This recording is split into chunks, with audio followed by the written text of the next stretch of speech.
시편 119편 81절부터 88절까지 공부합니다.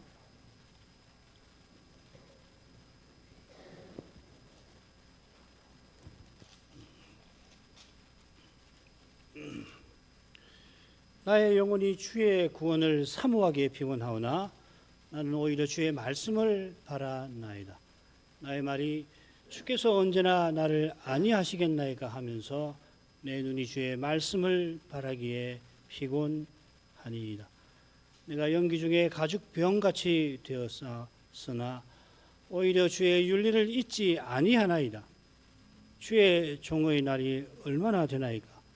나를 핍박하는 자를 주께서 언제나 국문하시리이까. 주의 법을 좇지 아니하는 교만한 자가 나를 해하려고 웅덩이를 팠나이다. 주의 모든 계명은 신실하니이다. 저희가 무고히 나를 핍박하오니 나를 도우소서. 저희가 나를 세상에서 거의 멸하였으나 나는 주의 법들을 버리지 아니하였사오니 주의 인자하심을 따라 나로 소송케 하소서. 그리하시면 주의 입의 증거를 내가 지키리이다. 오늘 살필 이 제11회는 고난과 원수의 주제가 가득합니다. 제9, 제10연에 이어 여기도 교만한 자들의 무고한 핍박이 나옵니다. 제9연에서는 선하신 하나님의 선하심을 시인이 고백하면서 이 교만한 자들이 핍박하는 현실을 다루었고, 제10연에서는 그 일이 빌미가 되어서 주를 경외하는 자들이 시인을 오해하여 멀리하는 현실을 다뤘죠. 자, 이런 배경에 비추어서 이 11연에서 시인이 고난의 현실과 원수의 문제를 어떻게 대하는지 살피겠습니다. 줄거리를 먼저 보겠습니다. 81, 82절 시인이 주의 구원과 말씀을 피곤하기까지 사모한다 하는 내용이고요. 83절에는 연기 중 가죽병같이 된 시인이 윤리를 잊지 아니하였다 고백합니다. 84, 86절까지가 가운데에 나오는데 이 교만한 자들의 핍박에 관한 주제들이 나옵니다. 그리고 87절 시인이 거의 소멸하게 되었으나 법도를 버리지 아니한다. 83절이랑 굉장히 비슷하지요. 88절은 주의 인자하심을 따라 나를 소송케 하소서, 이런 결론이 되겠습니다. 한가운데 보면은 석절에 걸쳐서 교만한 자들이 무고히 시인을 해치는 현실이 가장 길게 다뤄져 있습니다. 원수의 악한 공격 때문에 아울러 식민지 백성의 팍팍한 현실로 시인이 심한 고난을 겪고 있다는 사실이 다른 단락에서도 잘 드러납니다. 교만한 자들이 시인을 거의 멸하였던 것처럼 시인은 가죽병같이 되었습니다. 그런 고난 중에 시인은 주의 구원을 사모하기에 피곤합니다. 그래서 마지막에 소송케 하소서 하고 간구하는 겁니다. 이 모든 과정에서 시인은 시종일관 말씀을 바라고 또 잊지 않고 버리지 않고 또 지킵니다. 한가운데 단락을 보시면 시인은 주의 국문을 구하는데 이 국문이라고 번역된 말이 미슈파트, 기울의 판단이라고 번역된 말입니다. 주의 계명이 신실함을 확신하기 때문에 주의 국문을, 의로운 판단을 구하는 거겠죠. 이 신실한 말씀을 하지만 교만한 자들은 좇지 아니합니다. 사람의 눈에는 교만한 자들이 주의 법을 좇지 않고 그러니까 자기들 마음대로, 자기들 생각대로 말씀을 바라는 시인을 핍박하여 멸하려 합니다마는 그러한 현실에서 시인이 말씀을 바라고 지키는 이것은 그 현실을 손 아래 두고 말씀대로 다스리시는 여호와의 은혜에 있는 것입니다. 자, 첫째 단락입니다. 나의 영혼이 주의 구원을 사모하기에 피곤하오나 나는 오히려 주의 말씀을 바라나이다. 나의 말이 주께서 언제나 나를 안위하시겠나이까 하면서 내 눈이 주의 말씀을 바라기에 피곤하니이다. 이 81, 82절은 똑같은 낱말로 시작됩니다. 칼라라고 하는 낱말. 이 낱말 한 번 더 나옵니다. 이게 키역인데 히브리어 알파벳 카프의 발음입니다. 시인의 영혼이 피곤하고 시인의 눈이 피곤한데 비슷하게 주의 구원과 주의 말씀을 간절히 향하느라 그렇게 되었습니다. 피곤하기까지 구원을 사모하는 시인은 언제나 나를 안위하시겠나이까 탄식합니다. 탄식하면서도 주의 말씀을 바라보는 시인은 그 눈이 피곤하였습니다. 원문대로 배치하면 아래 나온 것처럼 원문대로 이렇게 순서로 나옵니다. 이렇게 되면 이 주의 구원을 사모한다. 언제나 나를 안위하시겠나이까. 이게 서로 짝을 이루죠. 그 가운데 주의 말씀을 바란다는 내용이 배치가 되어 있습니다. 시인이 사모하는 구원과 안위가 어떤 것인지 가운데 나오는 세 번째 단락 여기 비춰 살필만 한데요. 이미 우리는 앞선 연들에서 시인이 바라는 이 구원과 위로를 살핀 바 있습니다. 시인이 교만한 자들의 무고, 즉 거짓의 언약의 재판장에서 죄인 되어서 그래서 주를 경외하는 자들마저도 등을 그에게 돌리는 처지에 추락했습니다. 교만한 자들이 바리새인처럼 메시아의 예표인 시인을 미워하고 죽이려 한 겁니다. 게다가 우리 주님께서 겟세마네에서 제자들에게 버림받으신 것처럼 시인도 함께 메시아를 바라며 믿음의 길을 걷던 이들에게 버림받았습니다. 바울 사도가 디도를 만나러 마게도냐로 건너갔을 때에 고린도 교회 오해에 시달릴 뿐 아니라 유대인의 핍박을 받았던 것과도 비슷한 데가 있습니다. 바울이 그때 얼마나 하나님 위로를 갈구했는지 고린도후서 이 머릿말에서 처절하게 밝히고 있습니다. 형제들아, 우리가 아시아에서 당한 환난을 너희가 알지 못하기를 원치 아니하노니 심해지나도록 심한 고생을 받아 살 소망까지 끊어지고 세상에서 소멸될 뻔했다는 것 비슷하죠. 우리 마음에 사형 선고를 받은 줄 알았으니 이는 우리로 자기를 의뢰하지 말고 오직 죽은 자를 다시 살리시는 하나님만 의뢰하게 하심이라. 그가 이같이 큰 사망에서 우리를 건지셨고 또 건지시리라. 또한 이후에라도 건지시기를 그를 의지하여 바라노라. 사도가 바라는 이 구원은 그저 목숨 잃는 데서 벗어나는 것, 목숨을 잃지 않고 잃지 않는 것만 아닌데 그치지 않습니다. 내게 사는 것이 그리스도니 죽는 것도 유익함이라고 고백을 하듯이 사도는 죽은 자를 다시 살리시는 하나님만 의뢰합니다. 장차 그리스도와 같아지는 부활을 바라보는 거죠. 죽은 자를 다시 살리시는 하나님. 그 부활에 이르는 길은 그리스도의 남은 고난을 채우는 그것입니다. 그래 택하라 하시면 당장 떠나서 주와 함께 있는 그 편을 택하겠지만 살아서 교회에 봉사하는 길을 걷고자 하는 겁니다. 시인도 지금 그걸 사모하며 바라는 겁니다. 자기가 교만한 자들의 거짓에 허망하게 목숨을 잃지 않고 그 거짓에 속아 주를 경외하는 자들이 돌이켜 자기가 전하는 말씀을 듣기를 바라는 겁니다. 이게 시인이 바라는 구원이죠. 그들과 함께 믿음의 길을 걸어 거룩한 나라를 이루고 나가고자 하는 것 아니겠습니까? 그것보다 바라는 위안도 없겠죠. 이 구원을 바라기에 영혼이 피곤한데 나는 오히려 주의 말씀을 바라나이다 합니다. 오히려라는 표현은 사실 거기 없습니다. 요컨대 구원을 사모하는 그 심정이 주의 말씀을 바라는 태도로 나타난 것이죠. 오문 그대로 새기면 나의 영혼이 사모하였고 내가 말씀을 바랐나이다 이렇게 되어 있습니다.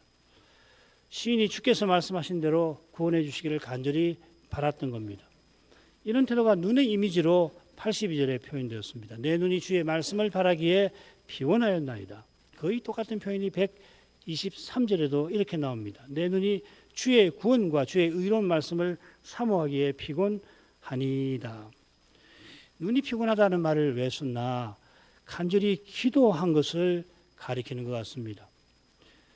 시편 69편 3절 보면 내 하나님을 바람으로 내 눈이 쇠하였나이다.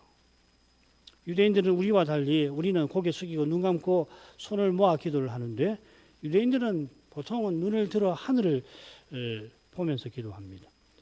아울러 시인이 주의 종이니까 전심으로 주의 긍휼하심을 바라는 태도를 가리키는 것일 수도 있습니다. 유명한 123편 거기 나오죠. 종의 눈이 그 상전의 손을 여종의 손이 그 주모의 손을 바람같이 우리 눈이 우리 여호와 우리 하나님을 바라며 우리를 긍휼히 여기시기를 기다리나이다.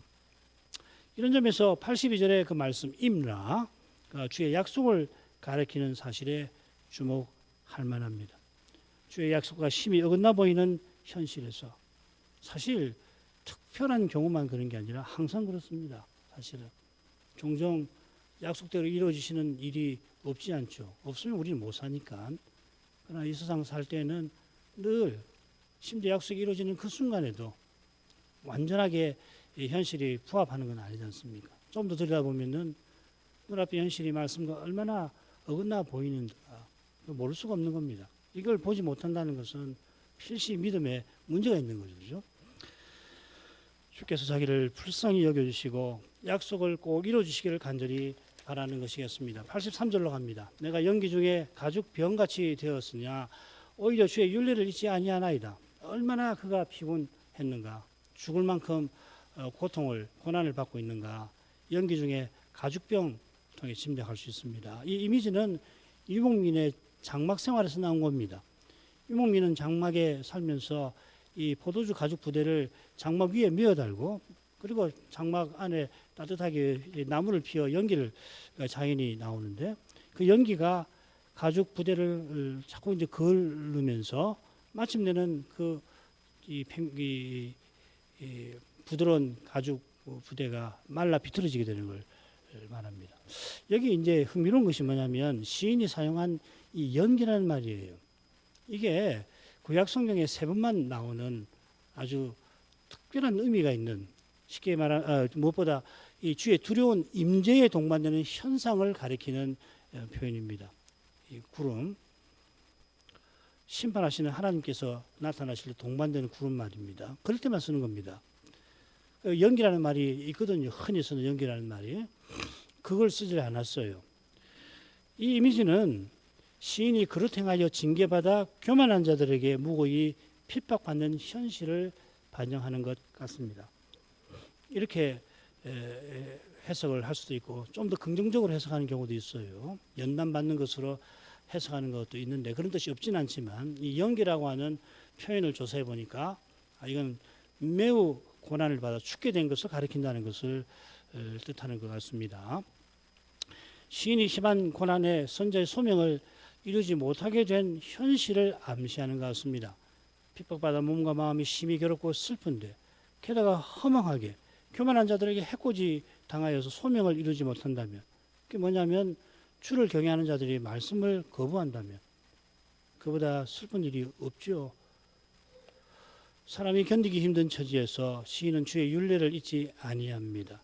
주께서 율례를 반포하신 대로 율례가 가리키는 그 영원한 나라 세워주실 것을 필사적일 만큼 붙잡는 겁니다. 잊지 아니한다는 말이 그런 말입니다. 잊지 아니한다는 것은 율례가 전혀 지켜지지 아니하는 눈앞의 현실에 자기가 연약하니까 얽매이기 쉬운 것을 암시하는 겁니다. 시인도 우리처럼 연약한 인생인데다가 사람의 강철 같은 의지도 무너지게 할 만큼 힘든 현실이라 얼마든지 낙심할 수 있거든요. 시편 73편의 시인을 생각하시면 됩니다. 주를 경외하는 자들마저 시인을 멀리하니까 주의 율례가 가리키는 저 아름다운 나라가 신기루처럼 시인의 마음에서 사라졌을지 모릅니다. 성신이 감화해 주시니까 말씀을 시인이 필사적으로 붙들었던 겁니다. 이런 태도라야 고난의 길을 걷는 것이죠. 세 번째로 갑니다. 주의 종의 날이 얼마나 되나이까. 나를 핍박하는 자를 주께서 언제나 국문하시리이까. 주의 법을 좋지 아니하는 교만한 자가 나를 해치려고 해하려고 웅덩이를 팠나이다. 주의 모든 계명은 신실하니이다. 저희가 무고히 나를 핍박하오니 나를 도우소서. 84절에 나를 핍박하는 자들은 85절에 교만한 자들이고 그들이 86절에는 저희라고 대명사로 나옵니다. 핍박한다는 표현이 84, 86절에 똑같이 나오고 가운데 교만한 자가 있죠. 이렇게 말씀드리는 것은 이 시를 읽을 때에 특별히 119편 같은 시를 읽으면 그 외워도 까먹고 그래요. 저는 이제 이번에 강설을 하면서 어떻게든지 이걸 다 외우지는 못하더라도 대체로 이 연에서 뭘 말하고 이 연에서 뭘 교훈하는가는 꼭 붙잡아야겠다 생각하고 자꾸 읽는데요. 돌았으면 뭐였지? 돌았으면 그만큼 비슷비슷하지 않습니까? 그래서 이런 말씀을 드리는 거예요. 그래서 이런 거 다 표시해 놓고서 여기서 이런 것이 강조가 되고 있구나. 예, 도움을 좀 받으시라고 줄거리를 말씀드리는 겁니다. 그들이 무고히 핍박하는데 이는 주의 법을 좋지 아니하는 교만한 자들이 시인을 해치려 하는 겁니다. 이미 나왔죠. 이런 두려운 현실에서 시인은 언제까지 하면서 주님이 원수들을 국문해 주시고 자기를 도우시기를 간절히 바랍니다. 이런 바람은 신실한 계명의 거룩한 빛을 보는 데서만 생기는 겁니다. 시는 주의 종의 날이 얼마나 되나이까. 죽음의 고통을 주께 호소합니다. 비슷한 표현이 82절 상반절에도 나왔죠. 언제나는 똑같습니다. 마타이라는 말인데 주께서 언제나 나를 안위하시겠나이까. 제가 언제까지 이 생명을 유지할 수 있겠나이까. 같은 말이죠. 그죠? 언제나 국문하시리까. 여기 국문은 교례 판단으로 자주 번역되는 그 의라고 말씀드렸습니다. 우리말로 국문은 중죄인을 심문하는 것이니까 하나님의 판단, 재판이겠죠. 하나님께서 거짓으로 시인을 죄인 만든 교만한 자들을 심판해 주시기를 간절히 바랍니다. 간절히 바라지만 현실은 바람과 심히 어긋나 보이므로 언제나 심지어 주의 종의 날이 얼마나 되나이까. 살면 제가 얼마나 살게 되겠습니까? 탄식합니다. 이런 탄식은 역설적으로 보이지만 주의 약속을 믿는 마음에서 나옵니다. 달리 말씀드리면 눈앞의 현실이 약속의 말씀과 심히 얼마나 심히 어긋나 보이는지 사람 스스로는 그런 현실에 매몰되고 현실의 무게에 압도되고 맙니다. 그런 연약한 사람에게서 기도가 나온다는 것은 성신님께서 하신 일이고 성신께서 말씀과 더불어 역사하시는 데에 있는 겁니다. 로마서 8장 15절, 8장 26절이 그런 말씀이죠. 성신의 감화가 있어 시인도 이 신비한 진리를 깨닫고서 주의 종의 날이 얼마나 되나이까 기도 드렸던 그것을 지금 기록을 할 수가 있는 거죠. 기록하면서도 또 계속 기도할 수 있고요. 탄식하며 기도하면서 시인은 교만한 자가 자기를 헤아리고 웅덩이를 파놓은 사실을 아뢰입니다. 그들이 주의 법을 좋지 아니하는 자들임을 간곡히 아뢰입니다. 당연한 말입니다마는 그들이 웅덩이를 파놓은 행위가 주의 법을 좋지 아니한 것임을 거룩하신 앞에 고소하는 겁니다. 이거 잘못이지 않습니까? 하나님 법을 어긴 것 아닙니까? 어떻게 이럴 수 있습니까? 이거 아니에요. 자기가 지금 죽게 생겼으니 위태로니 살주소서 하는 게 아닙니다. 주의 법이 무너지면은 교회가 주의 법이 통하지 않으면 살아도 사는 거 아니지 않습니까? 하나님 말씀대로 교회가 정결되지 않고 그러면 그게 사는 거예요. 사는 거 아니지 않습니까? 영원한 생명을 살아내는 수단이 바로 주의 법인 겁니다. 교만한 자들이 주의 법을 좋지 아니하니 영원한 생명을 살아내는 시인을 가만두지 아니한 겁니다. 시인이 여차하면 목숨을 잃을 처지에서 그래 언약의 나라가 심각하게 허물어질 만한 상황에서 주의 모든 계명은 신실하니이다 아뢰입니다. 신실하신 하나님을 향하여 절절히 아뢰는 겁니다. 말씀하신 대로 온전히 이루어져서 하는 겁니다. 그래서 이어 그들이 무고히 거짓으로 자기를 핍박한 것을 고소하며 아뢰는 겁니다. 거짓이 당장에는 교회에서는 통하는 것 같습니다만은 신실하신 하나님께서 결코 용납지 않습니다. 내가 어떤 좋은 의도로 한다고 할지라도 이렇게 하면 안 돼요. 거짓인 줄 알면서 어떻게 그렇게 할 수 있단 말이죠. 하나님의 회개, 하나님을 속이려고 할 것입니까? 그럴 수 없어요. 거짓인데 안 돼도 계속 그걸 퍼뜨리고 한다는 것이 얼마나 악한 것입니까? 하나님은 용서하지 않으십니다. 속히 회개치 아니하면은 엄히 책망하실 것입니다. 그처럼 신실하신 하나님께 나를 도우소서 호소합니다. 택하신 자들의 밤낮 부르짖는 오난을 하늘의 재판관께서 풀어주시지 않겠느냐? 저에게 오래 참으시겠느냐? 속히 그 오난을 풀어주시리라. 우리 주님이 이렇게 교훈하셨죠. 그리고 바로 그 교훈에 이어서 인자가 올 때에 세상에서 믿음을 보겠느냐 덧붙이셨습니다. 원한을 풀어주려고 다시 오시는 그때에 정작 그 그것을 믿는 일을 찾기가 힘들 것이라 하는 겁니다. 그만큼 시인의 호소하는 믿음은 놀라운 겁니다. 이건 뭐 사람에게서 나올 수 있는 게 아니에요. 이런 믿음은 고난의 길을 걷는 이에게 주시는 것입니다. 네 번째 달라고 하겠습니다. 저희가 나를 세상에서 거의 멸하였으나 나는 주의 법도를 버리지 아니하였사오니. 시인은 여기서 원수의 주제와 고난의 주제를 함께 다룹니다. 시인이 받는 고난이 어떤 것인가? 저희가 멸하였다 하는 표현에서 그 고난이 얼마나 심한지 세상에서 거의 멸하였다 하는 표현을 통해서 잘 드러납니다. 저희는 교만한 자들이겠죠. 그들이 시인을 세상에서 거의 멸하였습니다. 이 멸한다는 말, 이게 82절에 피곤하다고 새겨져 있는 그 말입니다. 요건데 거기 피곤하다는 말은 시인이 주의 구원과 말씀을 향하여 죽음의 고통을 맛본다 하는 거겠죠. 그만큼 교만한 자들의 핍박이 심했던 겁니다. 세상에서 거의 멸하였다 하는 것은 자기 원하는 대로 시인을 죽여서 이 세상에서 언약의 나라에서 사라지게 할 뻔했다는 겁니다. 이게 땅이라는 말이거든요. 이게 땅인데 세상이라고 번역을 했는데 어떤 건지 잘 모르겠습니다. 저는 이 두 가지 다 있지 않나. 세상에서 사라지게, 언약의 땅에서 없어지게. 이를 가장 생생하게 보여주는 말씀이 시편 22편이죠. 시인은 자기 원수들을 황소, 사자, 개라고 개떼들이라고 부르면서 원수들로부터 받는 온갖 공격과 핍박을 열거를 합니다. 여호와께서 사망의 진토에 자기를 두셨다 한 것처럼 죽음을 피할 도리가 없었을 뿐 아니라 시인은 이미 죽음의 고통을 수도 없이 받았습니다. 죽어갑니다. 도저히 살 가망이 없고 목숨이 간당간당하면서 시인이 마지막 21절 상반절에 나를 사자의 입에서 들소 뿔에서 구하소서 신음을 하죠. 이게 21절 상반절까지인데 시인의 죽음의 고난이 숨막히게 이어지는데 나를 사자의 입에서 들소의 뿔에서 구하소서. 그리고 21절 하반절에서 한말로 주께서 나를 내게 응답하셨나이다. 이게 히브리 말로는 한낱 말입니다. 그런 다음 22절부터는 구원의 찬송의 시가 마지막까지 이어지고 이 22절이 히브리서 2장 12절에 부활하신 그리스도께서 서원하시는 말씀이죠. 내가 주를 형제들에게 선포하고 내가 교회 중에 주를 찬송하리이다 하는 말씀입니다.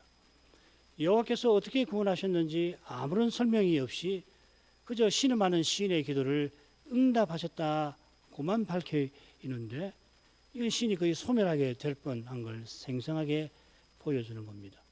이런 극적인 구원은 결국 주님께서 십자가에서 하나님의 진노와 형벌과 저주를 받아주시는 저 복된 미래를 가리키는 것입니다. 그리스도의 십자가와 부활을 떠나서 시인의 고난은 아무런 의미가 없습니다. 우리의 고난은 그리스도의 남은 고난이 바로 거기서 심지어 영원한 의미를 지닙니다. 영광을 이루는데 쓰임받습니다.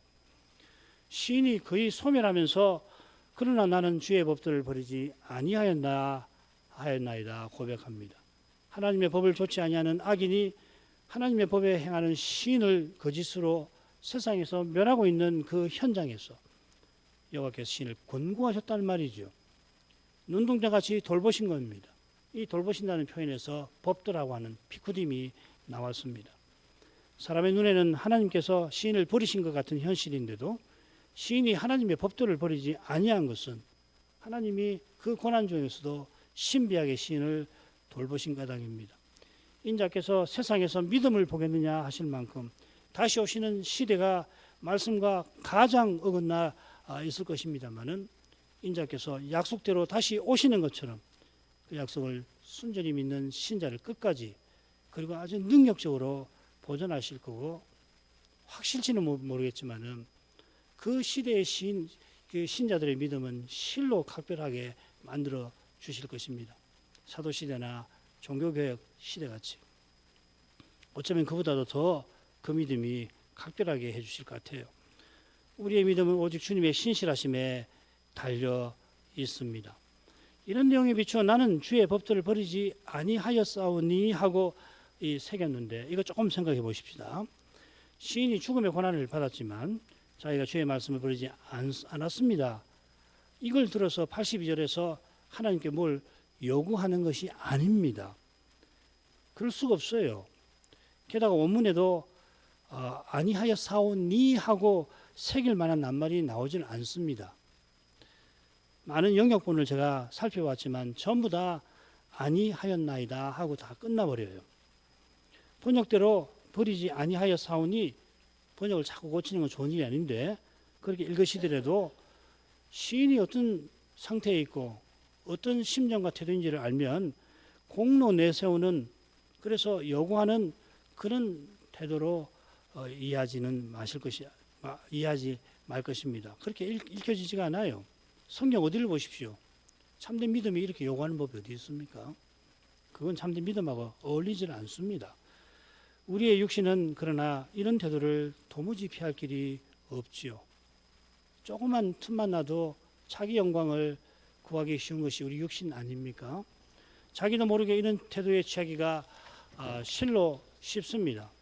시인처럼 믿음의 길에서 고난받는 이만이 이런 태도를 취하지 않게 됩니다. 그 고난이 이런 태도를 허용하지 않아요. 그런 마음을 가질 수 없도록 만드시는 거죠. 그게 고난을 받게 하시는 거거든요. 고난 가운데서 인생은 주님의 긍휼과 자비를 구하지 않을 수가 없는 겁니다. 그게 뭘 요구해서 주십시오. 그거 안 되잖아요. 그리스도를 주신 그 사랑을 기억해 주십시오. 그런 거 아니에요. 자, 이건 뭐 넘어가죠. 과연 시인은 마지막 단락에서 간절히 주의 자비를 구합니다. 주의 인자하심을 따라 나로 소송케 하소서. 그리하시면 주의 입의 증거를 내가 지키리이다.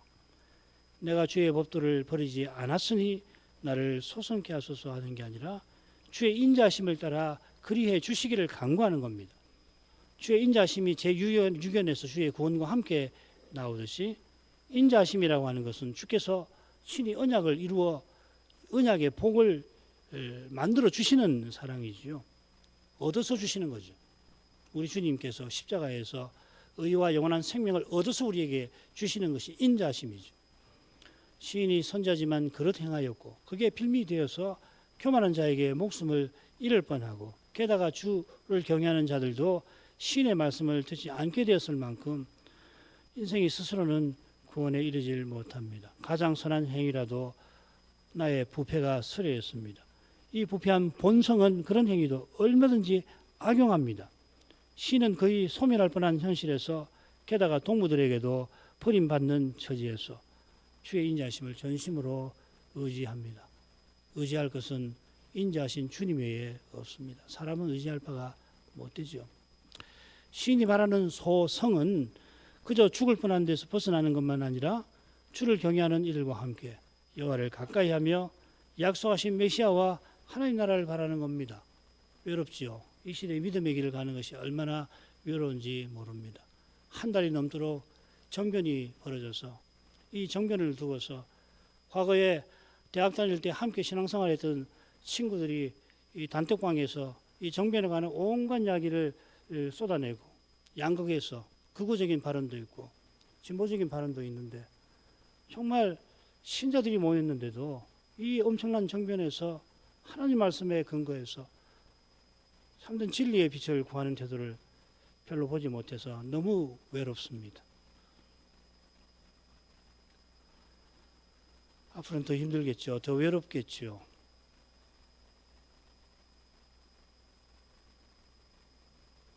그러나 그럴 때마다 눈앞 현실만 있는 게 아닙니다. 온 세상에서 참된 믿음으로 고난받는 수많은 사람들이 성신 안에서 함께 합니다. 그리스도 교회가 하나라고 하는 이 놀라운 고백은 이건 실로 신비한 방식으로만 실감할 수가 있게 됩니다. 외로워야지 함께 있는 것이 뭔지도 얼마나 함께 있게 하신 것이 귀한 줄도 알게 되겠죠. 이는 그리하시면 주의 입의 증거를 내가 지키리라 한 데서도 잘 드러납니다. 사도가 이같이 큰 사랑에서 큰 사망이겠죠. 사망에서 우리를 건지셨고 또 건지시리라. 이후에라도 건지시기를 그를 의지하여 바라노라 한 것이 하나님이 주신 위로 가운데에서 오직 그리스도를 존귀케 하려는 데 있었습니다. 시인도 비슷한 심정입니다. 주께서 죽음의 위협에서 건져주셔서 주의 증거, 언약을 굳게 붙들고 나아가고자 합니다. 바리새인처럼 내가 언약을 이루겠다 하지 않습니다. 바리새인이 바라던 것은 메시아와 영원한 나라가 아니라 이스라엘을 로마 식민지 상태에서 건져줄 정치적 영웅입니다. 성경이 교훈하는 하나님 나라가 이 세상보다 조금 나은 사회 정도로 여기는 이는 죄와 죽음의 권세를 이기지를 못합니다. 이 세상 사람의 눈에는 한편이 좀 더 도덕적이고 상식적이라 이 사회와 국가에 기여하는 것처럼 보이는 반면에 다른 한편은 기복적이고 심지어 무속적이라 반사회적인 것으로 거부감을 당연히 갖습니다마는 주님의 거룩한 눈에는 그러나 둘 다 심히 부족하고 부족한 것을 우리는 기억해야 할 것입니다. 이 양비론하고 다른 겁니다. 양비론을 제가 말씀드리는 거 아닙니다. 진정을 옳은 길을 신자는 언제든지 찾아야 되는데 특별히 이런 시대에 많은 시간을 이런 이 정병과 관련된 소식을 듣고 이야기하는데 쏟으실 수밖에 없죠. 저도 그렇습니다. 그런데 그럴 때마다 주님의 교회 그리고 신자는 이 현실에서 무엇을 보아야 하고 이 세상은 앞으로 어떻게 되겠는가? 그러면 그런 세상에서 주님의 교회와 신자는 어디로 가야 하는 건가? 그걸 꼭 기억하시고 주의 은혜를 구해서 말씀의 빛을 꼭 받아 나가시면 좋겠습니다. 시인이 굳게 붙들고자 하는 증거는 오실 메시아와 영원한 나라를 보여주는 것입니다. 이 메시아는 자기 백성의 죄를 대신 담당해 주시는 분이고 영원한 생명을 우리에게 주시는 분이십니다. 시인은 굳게 붙들고자 하는 증거를 주의 입의 증거라고 부릅니다. 72절에도 입이 나왔죠. 119편에 3번 나오는데 13절에 주의 입의 모든 규례가 나왔습니다. 시인이 주의 입의 증거를 말할 때에 저 옛날 시내산에서 여호와께서 언약의 말씀을 친히 반포하신 일을 마음에 떠올렸는지 모르겠습니다. 여호와께서 친히 그 입으로 10마디 말씀을 선포하셨습니다. 그 여호와께서 친히 세상에 내려오셔서 하나님 나라를 친히 선포해 주셨습니다. 예수님의 음성을 듣던 한 여인은 당신을 뵌 태와 당신을 먹인 젖이 복이 있도소이다. 음성을 높이면서 이렇게 말할 때 예수님은 오히려 주의 말씀을 듣고 지키는 자가 복이 있다 대답해 주셨습니다. 주님의 비유에서도 아브라함도 부자에게 모세와 선지자들에게 듣지 아니하면 비록 죽은 자 가운데 살아나는 자가 있을지라도 권함을 받지 아니하리라 하였습니다. 성신을 의지하여 그리스도의 복음을 듣는 이는 복음의 그리스도가 자기 형제들에게 아버지를 선포하시는 영광을 뵙게 될 것입니다. 이것이 바울 사도가 말하는 주를 듣는 것. 믿음은 들음에서 나오고 듣지 못한 일을 어찌 믿으리요 한 그 말씀입니다. 여호와께서 그 입으로 언약의 말씀을 선포하신 것을 들은 이들은 불과 40일 후에 금송아지를 섬겼습니다. 시인이 주의 입의 증거를 말할 때에 모세처럼 자기 백성도 자기처럼 성신받기를 바랐던 겁니다. 성신을 받은 우리는 성신을 의지해서 하나님 말씀을 들어야 합니다. 사람의 입에서 나오는 복음에 그리스도가 임재하셔서 친히 말씀하시는 것을 보아야 합니다. 경험해야 합니다. 여러분, 이걸 꼭 기억하십시오. 교회에 서고 넘어지면 여기에 달려 있습니다. 오늘날은 특별히 그렇습니다. 기도하겠습니다. 자비하신 아버지, 구약 시인이 오늘 살핀 말씀에서는 온통 고난과 원수의 문제를 안고서 주의 자비를 구한 것을 살폈나이다. 시인이라도 이런 현실에 늘 둘러 쌓여 있다면 스스로는 절망하고 말았을 것입니다. 그리스도의 사도도 온갖 고난에다가 모든 교회를 위한 염려가 날마다 있어 자기 영혼이 짓눌린다고 고백하였습니다. 믿음의 용사들을 볼 때에 인생을 이렇게까지 위대하게 만드시는가 생각하게 되지만 동시에 위대한 믿음의 삶을 살아간 인물들도 스스로는 얼마나 연약한지 모를 수가 없습니다. 인생이 얼마나 연약한지, 특별히 인생의 죄가 얼마나 심각한지 주님의 은혜와 사랑 가운데 깨닫게 하시해 주시는 만큼 저희가 그리스도 안에서 걸어가야 할 길을 알고 그 길을 걸어갈 수가 있겠나이다. 이런 은혜를 늘 구하며 살아도 살아가기 쉽지 아니한 이 시대를 생각할 때 주님의 교회들과 주님의 백성들에게 무한 자비하심을 베풀어 주시기를 이제도 간절히 구하나이다. 예수님 이름으로 기도합니다. 아멘.